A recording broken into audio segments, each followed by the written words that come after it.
Hi hello ನಮಸ್ತೆ ಎಲ್ಲರಿಗೂ ಸ್ವಾಗತ ಮತ್ತೊಮ್ಮೆ ನಮ್ಮ ಚಾನಲ್ಗೆ. ಇವತ್ತಿನ ರೆಸಿಪಿಯಲ್ಲಿ ನೋಡ್ತಿರೋ ಹಾಗೆ ನಾನು ಒಂದು ಹಲ್ವಾ ರೆಸಿಪಿ ಮಾಡಿ ತೋರಿಸಿದ್ದೀನಿ. ತುಂಬಾ ಸುಲಭವಾಗಿ ಮನೆಯಲ್ಲೇ ಈಸಿಯಾಗಿ ಸಿಗುವಂಥ ಸಾಮಗ್ರಿಗಳನ್ನ ಬಳಸ್ಕೊಂಡು ಒಂದು ಸ್ವೀಟ್ ಹಲ್ವಾ ಯಾವ ರೀತಿ ಮಾಡೋದಂತ ನಾನಿಲ್ಲಿ ಇವತ್ತು ತೋರಿಸ್ತಾ ಇದ್ದೀನಿ. ಬನ್ನಿ ಹಾಗಿದ್ರೆ ಇದನ್ನು ಕ್ವಿಕ್ಕಾಗಿ ಯಾವ ರೀತಿ ಮಾಡೋದು ಅಂತ ನೋಡೋಣ. ನಾನಿಲ್ಲಿ ಒಂದು ಮಿಕ್ಸಿಂಗ್ ಬೌಲ್ ತೊಗೊಂಡಿದ್ದೀನಿ. ಇದಕ್ಕೆ 1 ಕಪ್ ಆಗುವಷ್ಟು ನಾನಿಲ್ಲಿ ಗೋಧಿ ಹಿಟ್ಟನ್ನು ಹಾಕ್ಕೊಳ್ತಾ ಇದ್ದೀನಿ. ಗೋಧಿ ಹಿಟ್ಟನ್ನು ಹಾಕ್ಕೊಂಡು ನೀವು ನೋಡ್ತಿರ್ಬೋದು, ಗೋಧಿ ಹಿಟ್ಟು ನೀವು ನಾರ್ಮಲಾಗಿ ಚಪಾತಿ ಮಾಡಲಿಕ್ಕೆ ಬಳಸ್ತೀರಲ್ಲ ಅದೇ ಗೋಧಿ ಹಿಟ್ಟಿದು. ಇದನ್ನು ಸ್ವಲ್ಪನೇ ನೀರು ಹಾಕ್ಕೊಂಡು ಚಪಾತಿಗೆ ಯಾವ ರೀತಿ ನೀವು ಹಿಟ್ಟನ್ನು ಕಲಿಸ್ಕೊಳ್ತೀರೋ ಅದೇ ಹದಕ್ಕೆ ನಾನಿಲ್ಲಿ ಹಿಟ್ಟನ್ನು ಕಲಿಸ್ಕೊಳ್ತಾ ಇದ್ದೀನಿ. ಪೂರ್ತಿಯಾಗಿ ಗಟ್ಟಿನೂ ಅಲ್ಲ, ಪೂರ್ತಿಯಾಗಿ ತೆಳುವಾಗೋಲ್ಲ, ಆ ಥರ ಹಿಟ್ಟನ್ನು ಈ ಥರ ಕಲಿಸ್ಕೊಂಡು ಇಟ್ಕೊಳ್ಳಿ. ಇದನ್ನು ಒಂದು 10 ನಿಮಿಷ ರೆಸ್ಟಿಂಗ್ ಬಿಡೋಣ, ಮುಚ್ಚಳ ಮುಚ್ಚಿ. ಒಂದು 10 ನಿಮಿಷ ಬಿಟ್ಟಾದಮೇಲೆ ಇದನ್ನು ಹಿಟ್ಟು ಚೆನ್ನಾಗಿ ನೆಂದಿರುತ್ತೆ. ಸೊ ಇವಾಗ ಇದರಿಂದ ಒಂದು 2 ರಿಂದ 3 ಭಾಗವಾಗಿ ನಾನಿಲ್ಲಿ ಮಾಡ್ಕೊಳ್ತೀನಿ.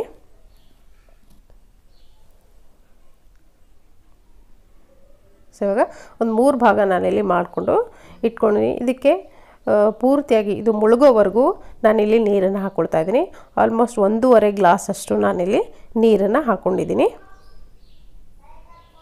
ಸೊ ಇವಾಗ ನೀರು ಹಾಕಾದ್ಮೇಲೆ ಕೈಯಿಂದ ಕ್ಲೀನಾಗಿ ಹಿಟ್ಟು ಪೂರ್ತಿಯಾಗಿ ಆ ಹಿಟ್ಟೇನಿದೆ ಪೂರ್ತಿಯಾಗಿ ಕರಗಬೇಕು. ನೀರಲ್ಲಿ ಕರಗಿ ಅದರ ಅಂಶವೆಲ್ಲ ನೀರಲ್ಲಿ ಬಿಟ್ಕೊಳ್ಬೇಕು. ಅಷ್ಟು ಚೆನ್ನಾಗಿ ನೀವು ಕಲಿಸ್ಕೊಳ್ಬೇಕಾಗತ್ತೆ ಕೈಯಿಂದ. ಸೊ ಇವಾಗ ನೋಡ್ತಿರ್ಬೋದು, ಪೂರ್ತಿಯಾಗಿ ಹಿಟ್ಟು ನೀರಲ್ಲಿ ಕರಗಾಗಿದೆ. ಉಳಿದಿರುವಂಥ ಏನಿದೆ ಎಕ್ಸ್ಟ್ರಾ ಅದು ಉಳ್ಕೊಂಡಿದೆ. ಇದನ್ನು ನಾನಿಲ್ಲಿ ಒಂದು ಬೇರೆ ಬೌಲ್ಗೆ ಸೋಸ್ಕೊಳ್ತಾ ಇದ್ದೀನಿ.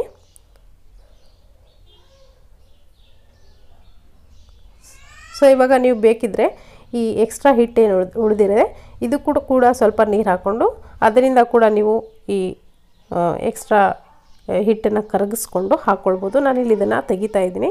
ಇಷ್ಟು ಸಾಕು ನನಗೆ ನೀರು. ಸೊ ಇವಾಗ ನೋಡ್ತಿರ್ಬೋದು, ಗೋಧಿ ಹಾಲು ಅಂತ ಹೇಳ್ಬೋದು. ಇದು ಗೋಧಿಯಿಂದ ತೆಗೆದಿರುವಂಥ, ಗೋಧಿ ಹಿಟ್ಟಿಂದ ತೆಗೆದಿರುವಂಥ ಗೋಧಿ ಹಿಟ್ಟಿನ ಹಾಲು ಅಂತ ಹೇಳ್ಬೋದು. ಇವಾಗ ಇದನ್ನು ಮುಚ್ಚಳ ಮುಚ್ಚಿ ಒಂದು 10 ನಿಮಿಷ ಬಿಡೋಣ. ಆವಾಗ ಗಟ್ಟಿ ಅಂಶ ನಮಗೆ ಸಿಗುತ್ತೆ.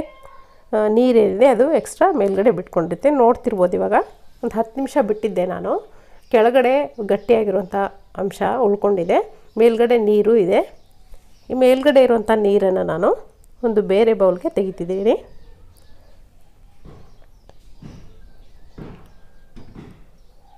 ಸೊ ಇವಾಗ ನೋಡ್ತಿರ್ಬೋದು, ಪೂರ್ತಿಯಾಗಿ ನೀರನ್ನು ತೆಗೆದುಕೊಳ್ಳಿ.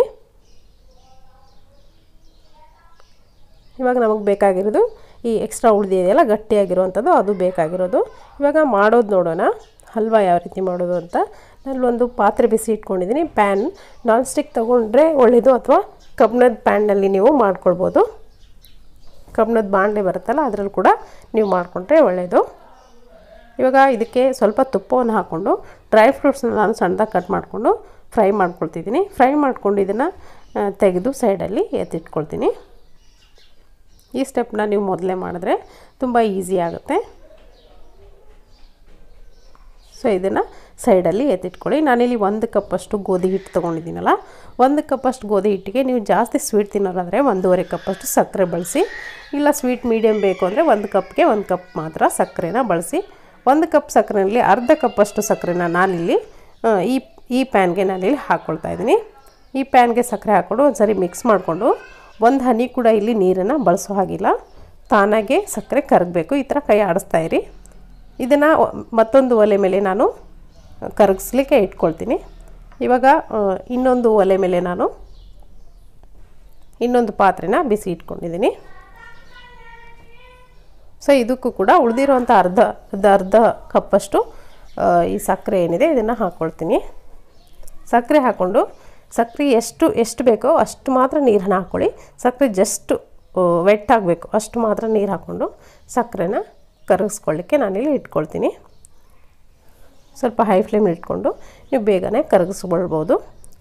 ಹಾಗೆಯೇ ನಾನು ಇನ್ನೊಂದು ಪಾತ್ರೆಯಲ್ಲಿ ಇಟ್ಟಿದ್ದೀನಲ್ಲ ಸಕ್ಕರೆಗೆ, ಅದಕ್ಕೆ ಒಂದು ಹನಿ ಕೂಡ ನೀರನ್ನು ಬಳಸಬೇಡಿ. ಇವಾಗ ನೋಡ್ತಿರ್ಬೋದು, ಸಕ್ಕರೆ ಪೂರ್ತಿಯಾಗಿ ಕರಗಾಗಿದೆ. ಇದು ಇವಾಗ ಆಲ್ಮೋಸ್ಟ್ ಪಾಕದ ಥರನೇ ಕೈಯಿಂದ ಮುಟ್ಟು ನೋಡಿ, ಇದು ಅಂಟುವಂಥ ಕನ್ಸಿಸ್ಟೆನ್ಸಿ ಬರಬೇಕು ಪಾಕ. ಆವಾಗ ನೀವು ನಾವು ಆವಾಗಲೇ ತೆಗೆದಂಥ ಗೋಧಿ ಹಾಲು ಇದನ್ನು ನೀವು ನಿಧಾನವಾಗಿ ಕೈ ಆಡಿಸ್ತಾ ಹಾಕ್ಕೊಳ್ತಾ ಇರಿ. ಸೊ ಇವಾಗ ಪೂರ್ತಿಯಾಗಿ ಹಾಲನ್ನು ಹಾಕ್ಕೊಂಡಿದ್ದೀನಿ. ಈ ಥರ ಕೈ ಆಡಿಸ್ತಾನೆ ಇರಿ. ಇದು ಬೇಗನೆ ಗಟ್ಟಿ ಆಗ್ತಾ ಬರುತ್ತೆ. ಇವಾಗ ನೋಡ್ತಿರ್ಬೋದು ಈ ಥರ ಗಟ್ಟಿ ಆಗ್ತಾ ಬರುತ್ತೆ. ಮೀಡಿಯಮ್ ಫ್ಲೇಮ್ ಇಟ್ಕೊಂಡು ಮಾಡ್ಕೊಳ್ಳಿ. ಇವಾಗ ನಾನು ಇನ್ನೊಂದು ಒಲೆ ಮೇಲೆ ಇಟ್ಟಿದ್ನಲ್ಲ ಪಾಕ, ಸಕ್ಕರೆ ಹಾಕಿ ಅದು ಕೂಡ ಆಗಿದೆ. ಈ ಥರ ಗೋಲ್ಡನ್ ಬ್ರೌನ್ ಆಗೋವರೆಗೂ ಅದನ್ನು ಮೆಲ್ಟ್ ಮಾಡ್ಕೊಳ್ಳಿ. ಇದಾದಮೇಲೆ ಈ ನಾವು ಆವಾಗಲೇ ಗೋಧಿ ಹಾಲು ಹಾಕ್ಕೊಂಡು ಗಟ್ಟಿ ಮಾಡ್ಕೊಂಡಿದ್ವಲ್ಲ ಮಿಕ್ಸ್ಚರು, ಇದಕ್ಕೆ ಹಾಕ್ಕೊಳ್ತಾ ಈ ಥರ ಮಿಕ್ಸ್ ಮಾಡ್ಕೊಳ್ತಾ ಹೋಗಿ. ಈ ಥರ ಮಿಕ್ಸ್ ಮಾಡ್ತಾ ಮಾಡ್ತಾ ಪೂರ್ತಿಯಾಗಿ ಹಿಟ್ಟಿನ ಜೊತೆಗೆ ಅದು ಬೆರೆಯುತ್ತೆ ಪಾಕ. ಸೊ ಇವಾಗ ಪೂರ್ತಿಯಾಗಿ ಇದನ್ನು ಮಿಕ್ಸ್ ಮಾಡ್ಕೊಳ್ಬೇಕಾಗತ್ತೆ. ಸ್ವಲ್ಪ ಜಾಸ್ತಿ ಟೈಮ್ ಹಿಡಿಯುತ್ತೆ ಮಿಕ್ಸ್ ಮಾಡಲಿಕ್ಕೆ. ಮಿಕ್ಸ್ ಮಾಡಾದಮೇಲೆ ನೀವು ಇದನ್ನು ಲೋ ಫ್ಲೇಮ್ಲಿ ಇಟ್ಕೊಂಡು ಇದನ್ನು ಈ ಥರ ಕೈ ಆಡಿಸ್ತಾನೆ ಇರಿ. ಈ ಥರ ಕೈ ಆಡಿಸ್ತಾ ಆಡಿಸ್ತಾ ಸ್ವಲ್ಪ ಗಟ್ಟಿ ಆಗ್ತಾ ಬರುತ್ತೆ. ಸೊ ಗಟ್ಟಿ ಆಗ್ತಾ ಇದೆ ಅನ್ನೋವಾಗ ನಾನಿಲ್ಲಿ 1 ಸ್ಪೂನಷ್ಟು ತುಪ್ಪವನ್ನು ಹಾಕ್ಕೊಳ್ತಾ ಇದ್ದೀನಿ. ತುಪ್ಪ ಹಾಕ್ಕೊಂಡಾದ್ಮೇಲೆ ಈ ಥರ ಮತ್ತೆ ಕೈ ಬಿಡ್ದಾಗೆ ಈ ಥರ ಕೈ ಆಡಿಸ್ತಾನೆ ಇರಿ ಇದಕ್ಕೆ. ಯಾಕಂದರೆ ತಳ ಹಿಡಿಯೋ ಚಾನ್ಸಸ್ ಇರುತ್ತೆ, ಅದಕ್ಕೋಸ್ಕರ ಈ ಥರ ಕೈ ಬಿಡ್ದಂಗೆ ಕೈ ಆಡಿಸ್ತೀರಿ. ನಾವು ಹಾಕಿರುವಂಥ ತುಪ್ಪ ನೋಡ್ತಿರ್ಬೋದು, ಅಬ್ಸರ್ವ್ ಮಾಡ್ಕೊಂಡಿದ್ದೆ. ಮತ್ತು ನಾನಿಲ್ಲಿ 1 ಸ್ಪೂನಷ್ಟು ತುಪ್ಪ ಹಾಕಿದ್ದೀನಿ. ಇದೇ ಥರ ಅದು ಎಲ್ಲಿವರೆಗೂ ತುಪ್ಪನ ಹಿಡಿಸುತ್ತೋ ಅಷ್ಟು ನೀವು ತುಪ್ಪವನ್ನು ಹಾಕ್ಕೊಳ್ಬೇಕು. ನಾನು 1 2 3 ಟೇಬಲ್ ಸ್ಪೂನಷ್ಟು ತುಪ್ಪವನ್ನು ಹಾಕ್ಕೊಂಡು ಈ ಥರ ಮಿಕ್ಸ್ ಮಾಡ್ಕೊಂಡಿದ್ದೀನಿ. ಇವಾಗ ಕೊನೆಯದಾಗಿ ಏಲಕ್ಕಿ ಪೌಡ್ರ್ ಹಾಕ್ಕೊಂಡು, ಹಾಗೆ ನಾವು ಆವಾಗಲೇ ಫ್ರೈ ಮಾಡಿಟ್ಕೊಂಡಂಥ ಡ್ರೈ ಫ್ರೂಟ್ಸ್ ಕೂಡ ಹಾಕ್ಕೊಂಡು ಮಿಕ್ಸ್ ಮಾಡ್ಕೊಳ್ತಾ ಇದ್ದೀನಿ. ಪೂರ್ತಿಯಾಗಿ ಆಗಿದೆ ಅಂತ ನಿಮ್ಗೆ ಗೊತ್ತಾಗಬೇಕಂದ್ರೆ ಈ ಥರ ಸ್ವಲ್ಪ ಕೈಯಿಂದ ಮಿಕ್ಸರ್ ತೊಗೊಂಡು ಮೇಲ್ಗಡೆಯಿಂದ ಬಿಡಿ, ಗಟ್ಟಿಯಾಗಿ ಬರಬೇಕು, ಅದು ಬೀಳಬಾರ್ದು. ಇವಾಗ ಇದು ಆಗಿದೆ. ನಾನಿಲ್ಲಿ ಒಂದು ಟ್ರೇ ತುಪ್ಪವನ್ನು ಗ್ರೀಸ್ ಮಾಡಿಕೊಂಡು ರೆಡಿ ಮಾಡಿ ಇಟ್ಕೊಳ್ತೀನಿ. ಇವಾಗ ಮಾಡಿರುವಂಥ ಹಲ್ವಾ ಏನಿದೆ ಇದನ್ನು ಇದಕ್ಕೆ ಹಾಕ್ಕೊಳ್ತಿದ್ದೀನಿ. ನೀವು ಬೇಕಿದ್ರೆ ಇದನ್ನು ಪೀಸ್ಗಳಲ್ಲಾಗಿ ಕಟ್ ಮಾಡ್ಕೊಂಡು ಕೂಡ ನೀವು ಇದನ್ನು ತಿನ್ಬೋದು. ಹಾಗೆ ಕೂಡ ನೀವು ಇದನ್ನು ತಿನ್ಬೋದು. ತುಂಬಾ ಟೇಸ್ಟಿಯಾಗಿರುತ್ತೆ. ಒಂದ್ಸರಿ ಖಂಡಿತವಾಗ್ಲೂ ಇದನ್ನು ನೋಡಾದಮೇಲೆ ನೀವು ಕೂಡ ನಿಮ್ಮ ಮನೆಯಲ್ಲಿ ಮಾಡ್ಕೊಂಡು ನೋಡಿ. ಮೇಲ್ಗಡೆ ಸ್ವಲ್ಪ ಸ್ಪ್ಯಾಚುಲಾಗೆ ತುಪ್ಪವನ್ನು ಹಾಕ್ಕೊಂಡು ಇದನ್ನು ಲೆವೆಲ್ ಮಾಡ್ಕೊಳ್ಳಿ. ನಾನಿಲ್ಲಿ ಹಲ್ವಾ ಥರ ಕಟ್ ಮಾಡ್ಕೊಳ್ತಾ ಇರೋದ್ರಿಂದ ಈ ಥರ ಮಾಡ್ಕೊಳ್ತಾ ಇದ್ದೀನಿ. ಹಾಗೆ ಕೂಡ ಇದನ್ನು ತಿನ್ಬೋದು. ಸ್ವಲ್ಪ 1-2 ಗಂಟೆ ಇದನ್ನು ಬಿಟ್ಟು ನಾನು ಕಟ್ ಮಾಡ್ಕೊಳ್ತೀನಿ, ಆವಾಗ ಪೂರ್ತಿಯಾಗಿ ಗಟ್ಟಿಯಾಗಿರುತ್ತೆ. ಇವಾಗ ನೋಡ್ತಿರೋದು ಪೂರ್ತಿಯಾಗಿ ಗಟ್ಟಿಯಾಗಿದೆ, ಸಾಫ್ಟಾಗಿ ಇರುತ್ತೆ ಹಲ್ವಾ. ಇದನ್ನು ಇವಾಗ ಯಾವ ಆಕಾರಕ್ಕೆ ಬೇಕೋ ಆ ಆಕಾರಕ್ಕೆ ನೀವು ಈಸಿಯಾಗಿ ಕಟ್ ಮಾಡ್ಕೊಳ್ಬೋದು. ನಾನಿಲ್ಲಿ ಒಂದು ನಾರ್ಮಲ್ ಮೀಡಿಯಮ್ ಸೈಜ್ಗೆ ಕಟ್ ಮಾಡ್ಕೊಂಡಿದ್ದೀನಿ. ಹಲ್ವಾ ಯಾವ ಆಕಾರಕ್ಕೆ ಇರುತ್ತೋ ಅಷ್ಟು ಸೈಜ್ನಲ್ಲಿ ಕಟ್ ಮಾಡ್ಕೊಂಡಿದ್ದೀನಿ. ನೋಡ್ತಿರ್ಬೋದು ಎಷ್ಟು ಚೆನ್ನಾಗಿದೆ ಅಂತ, ಸಾಫ್ಟಾಗಿ ಚಿವಿಯಾಗಿದೆ. ಖಂಡಿತವಾಗ್ಲೂ ನಿಮಗೆ ಇಷ್ಟ ಆಗಿದೆ ಅಂದ್ಕೊಳ್ತೀನಿ. ಇಷ್ಟ ಆಗಿದರೆ ಒಂದು ಲೈಕ್ ಒತ್ತೋದನ್ನು ಮರಿಬೇಡಿ. ಹಾಗೆ ನಮ್ಮ ಚಾನಲ್ಗೆ ಸಬ್ಸ್ಕ್ರೈಬ್ ಆಗೋದನ್ನು ಕೂಡ ಮರಿಬೇಡಿ. Thank you.